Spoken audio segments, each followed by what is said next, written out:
All right, we got our turbo back in place here. A couple quick notes. This coolant line right here, when it is down and in place, it blocks off this bolt right here for your turbo flange. So make sure you get all your stuff in and torqued before you hook this coolant line back up. That will save you a ton of headache. So on the specs here, these were 24 foot-pounds as the torque spec for these. And I actually did these phased. I started 15, then 20, and then went to 24 foot-pounds for the final torque, and then went through and made sure that everything was good, because it's got one of those kind of crushed gaskets in there.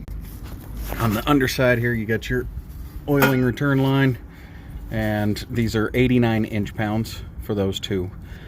What I would recommend is, you see this coolant line back in here. It is kind of a pain to get to. So what I would recommend is, when you're putting this turbo in, get your bolts to the manifold all finger tight up here, so that way this whole thing is kind of loose, because this coolant line is on a bit of a weird angle right there. And make sure that you get that line in fully seated, and then put your clip in. Probably going to need a set of needle nose pliers for that clip. Once that's in, snug up the turbo, get it close, but still would leave it finger tight.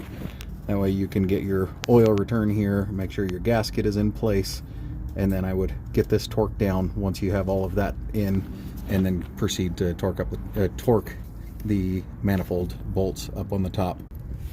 Now that these are all torqued, next step, we'll hook up our coolant line, make sure we don't get any junk and debris in there, and then we'll go ahead and reconnect. Got our vacuum hose actually connected already there. Take off our covers on the turbo, reconnect our inlet and our boost line, and then start putting the exhaust system back together. We've got a new set of cats that'll go in here as well. So that's the update on that.